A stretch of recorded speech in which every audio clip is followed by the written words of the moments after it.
सन 2000 की बात है। उत्तर भारत के एक छोटे से शहर माधवपुर के सरकारी स्कूल की 10वीं कक्षा में दो लड़के हमेशा एक ही बेंच पर बैठा करते थे, आकाश और विक्रम। उनकी दोस्ती इतनी गहरी थी कि स्कूल के शिक्षक भी उन्हें राम लक्ष्मण की जोड़ी कहकर बुलाते थे। हालांकि उनके स्वभाव में जमीन आसमान का फर्क था। आकाश पतला, तीक्ष्ण बुद्धि और हर काम को व्यवस्थित तरीके से करने वाला छात्र था। उसके कपड़े हमेशा इस्त्री किए होते थे और उसकी किताबें जिल्द छड़ी, व्यवस्थित। वह सिर्फ किताबों में ही नहीं बल्कि जीवन के प्रति भी जिम्मेदार था। अगर क्लास में गलती से चौक नीचे गिर जाए तो आकाश बिना किसी के कहे उसे उठा लेता था। दूसरी ओर विक्रम हंसमुख, मस्त मौला और थोड़ा बेफिक्र था। उसकी किताबें अक्सर फटी रहती थीं और होमवर्क आखिरी मिनट में पूरा होता था। वह असाधारण रूप से प्रतिभाशाली था, लेकिन उसमें एक चीज की कमी थी, अधिकार और जिम्मेदारी की भावना। उसके लिए जो चीज उसकी नहीं थी उसकी परवाह करना अनावश्यक था। वह जीवन को एक लंबी छुट्टी की तरह जीता था। दोनों एक ही मकान मालिक श्री शर्मा के यहाँ किराए के कमरे में साथ रहते थे। शर्मा जी सख्त थे और किराए के साथ साथ कमरे की साज सज्जा की जिम्मेदारी भी अक्सर दोनों को याद दिलाते थे। यह घटना बोर्ड परीक्षाओं से ठीक पहले की है। कमरे में गर्मी थी, इसलिए छत का पुराना पंखा पूरी रफ्तार से चल रहा था।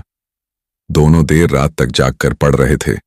कमरे की एक पुरानी ट्यूबलाइट टिमटिमा रही थी और हवा में खुली हुई किताबों की पुरानी गंध तैर रही थी।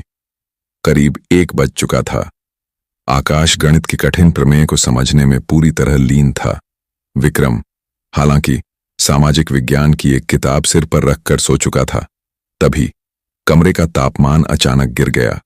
बाहर हल्की सी बारिश शुरू हो गई थी और पंखे की तेज हवा सीधे आकाश पर पड़ रही थी, जिससे उसे ठिठुरन महसूस होने लगी।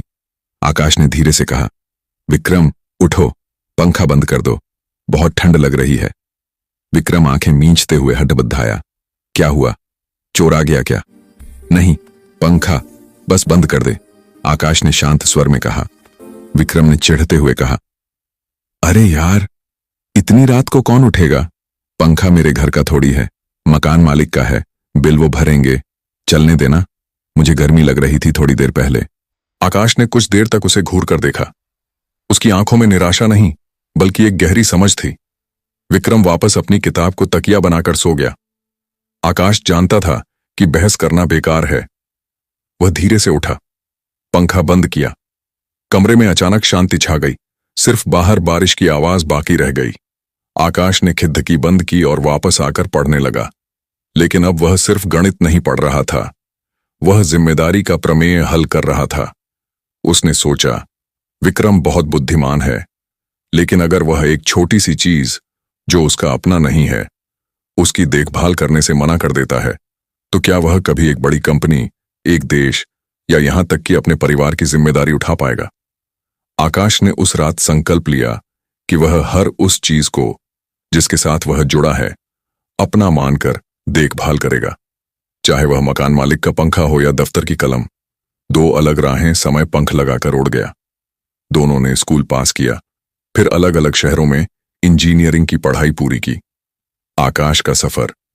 इंजीनियरिंग के बाद आकाश ने एक छोटे से आईटी स्टार्टअप में नौकरी शुरू की। कंपनी में केवल 5 लोग थे और काम की कोई निश्चित सीमा नहीं थी। पहले दिन जब ऑफिस में पीने का पानी खत्म हो गया तो बाकी सबने कहा, यह हमारा काम नहीं है, यह ऑफिस बॉय करेगा। लेकिन आकाश चुपचाप बाहर गया और पानी का जार बदलवा कर लाया।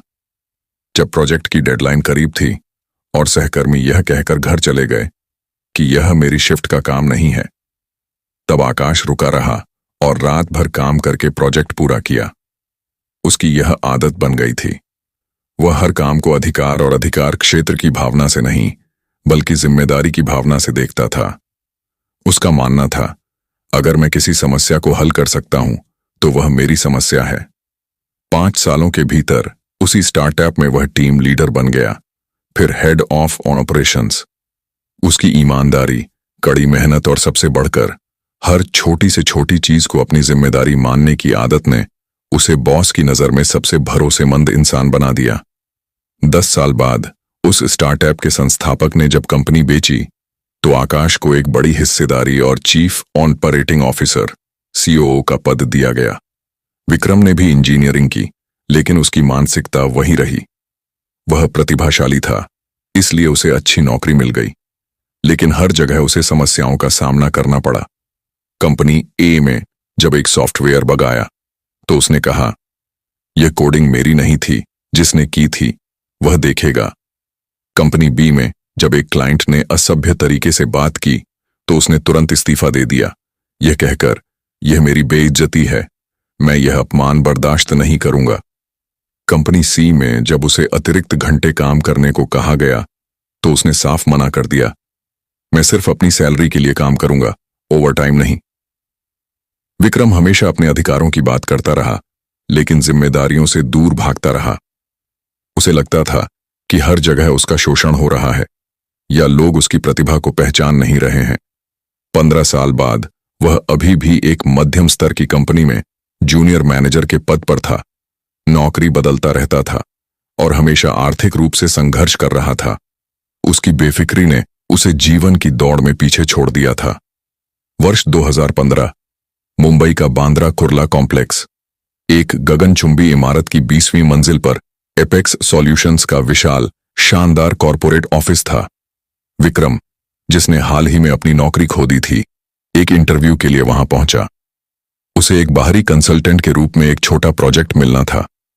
जब वह रिसेप्शन पर पहुंचा तो वहां की भव्यता देखकर उसकी आंखें चौंधिया गईं। रिसेप्शनिस्ट ने उसे बताया कि उसे सीईओ के निजी सचिव से मिलना है। विक्रम जब सचिव के कमरे में गया तो सचिव ने उसे कहा, सर, आपको सीईओ खुद ही मिलेंगे, उनका कैबिन बाईं तरफ है। विक्रम का दिल जोर से धड़क रहा था। वह घबराया हुआ था कि वह इतने बड़े सीईओ के सामने कैसे अपनी बात रखेगा। उसने दरवाजा खोला और अंदर गया। उसकी सांसें थम गईं। सामने एक बड़ी चिकनी लकड़ी की मेज पर वही पुराना दोस्त आकाश बैठा था, पहले से थोड़ा मोटा, और चेहरे पर अब आत्मविश्वास की एक अविश्वसनीय चमक थी। वह एक महंगे सूट में था।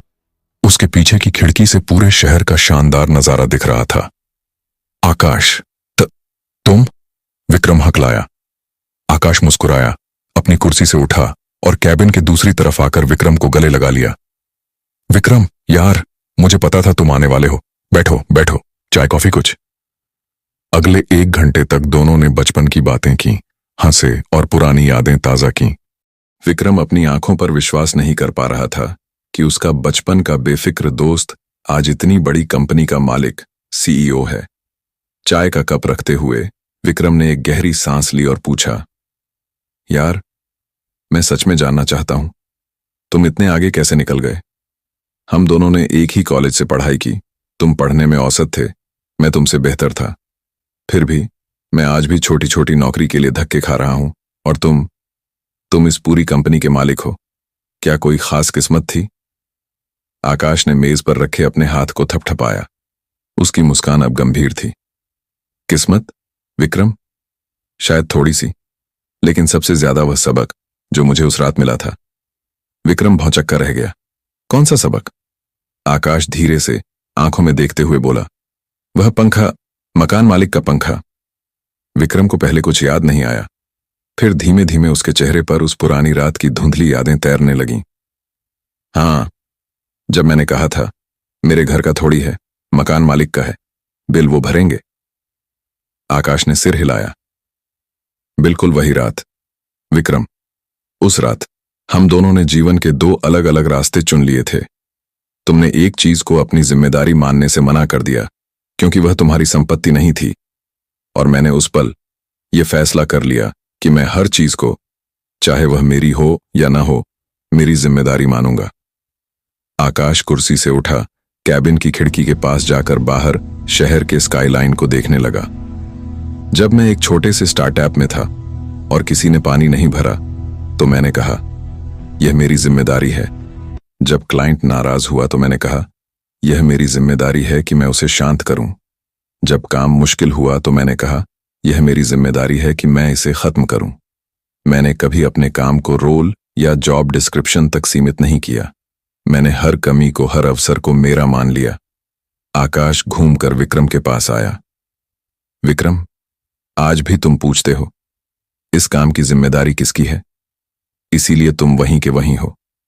तुम अभी भी यह मानते हो कि तुम्हें सिर्फ उतनी ही देखभाल करनी चाहिए जितनी कि तुम्हारे घर के पंखे की।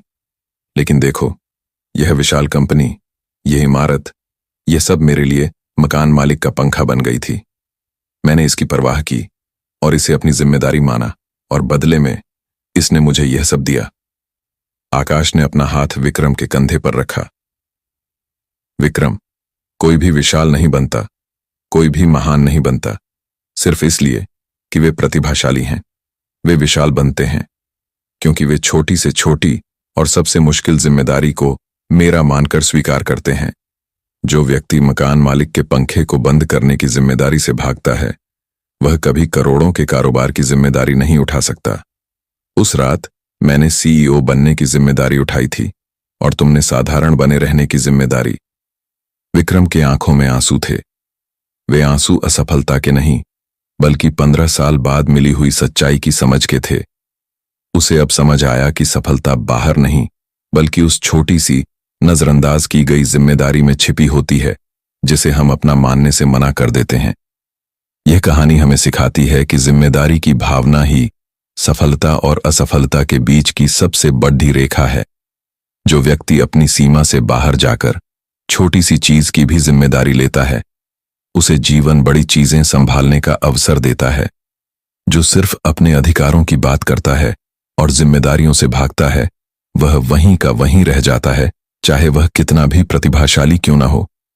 तो दोस्तों, आपको यह कहानी कैसी लगी कमेंट करके अवश्य बताएं। साथ ही वीडियो को लाइक करें और चैनल को सब्सक्राइब अवश्य करें। आप सभी का धन्यवाद।